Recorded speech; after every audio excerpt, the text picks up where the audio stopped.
क्रोध पर विजय। शिव का एक रूप रौद्र है, वे संहारक भी हैं।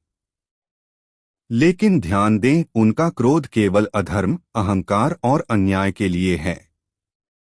वे क्षण भर में रौद्र भी बन सकते हैं और अगले ही क्षण शांत, जैसे समुद्र की लहरें आती जाती हैं, लेकिन गहराई में सदा मौन रहता है।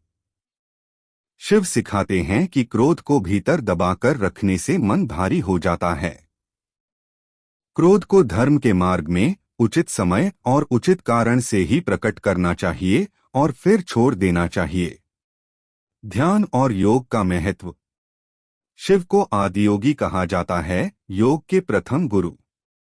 प्राणायाम से श्वास नियंत्रित कर मन को स्थिर किया जाता है।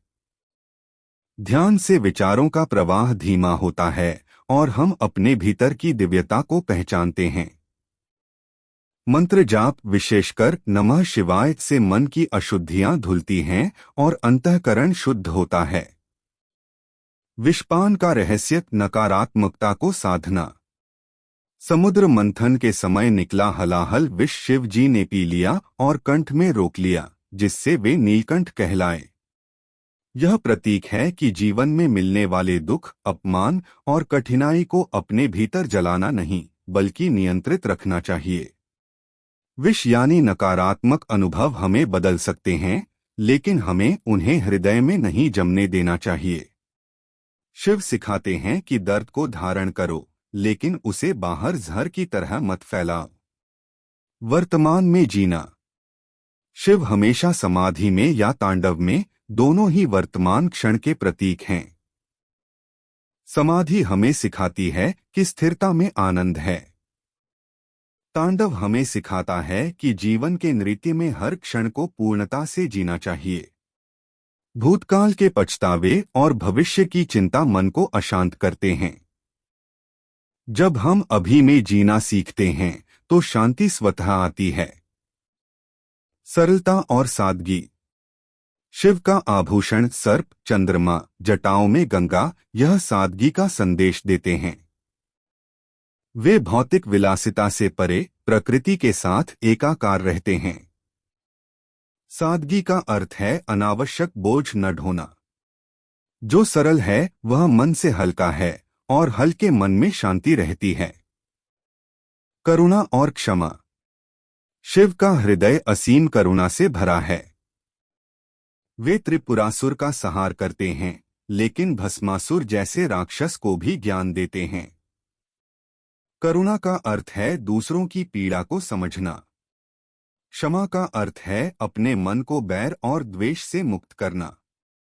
शिव का संदेश है, श्वास की लहरों में गंगा बह रही है और तुम्हारे हृदय में नटराज का तांडव हो रहा है।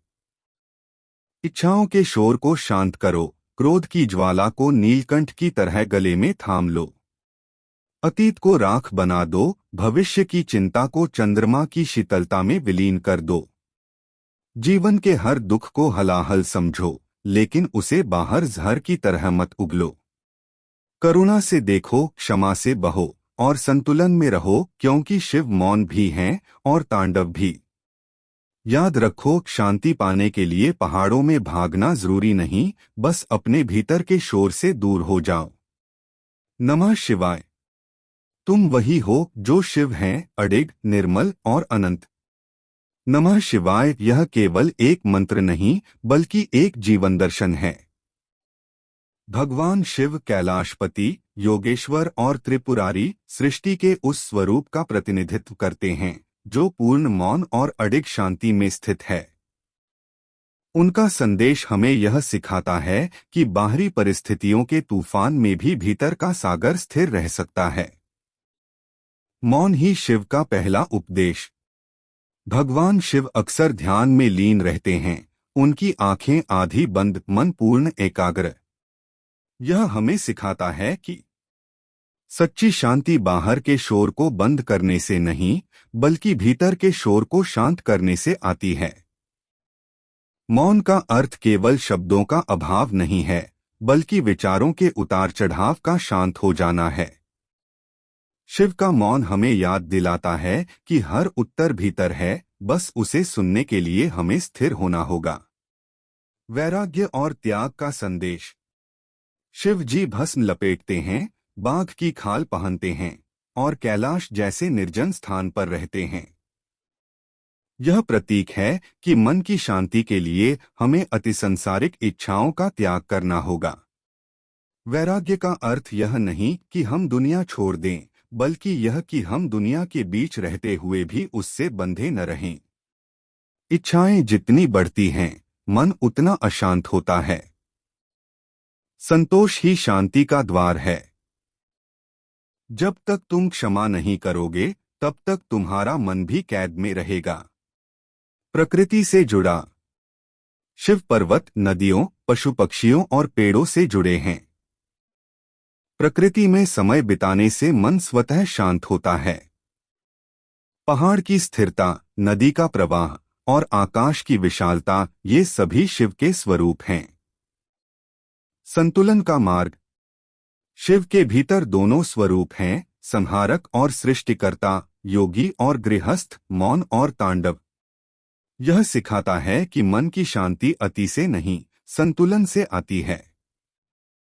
न पूरी तरह भागना, न पूरी तरह लिपटना, यही मध्य मार्ग शिव का मार्ग है। दैनिक जीवन में शिवजी के उपदेश लागू करने के उपाय। सुबह मंत्र जाप 108 बार नमः शिवाय का उच्चारण। 5 मिनट मौन ध्यान, केवल श्वास पर ध्यान। सादगी अपनाना, अनावश्यक वस्तुओं से दूरी। विषपान का अभ्यास, नकारात्मक अनुभवों को भीतर शांत रखना।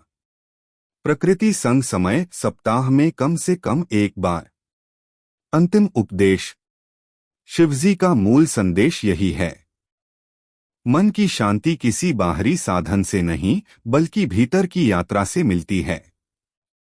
जब हम भीतर की यात्रा पर निकलते हैं, तो हम पाते हैं कि जिस आनंद, सुरक्षा और प्रेम की तलाश बाहर कर रहे थे, वह पहले से ही हमारे भीतर है। शांति, शांति, शांति।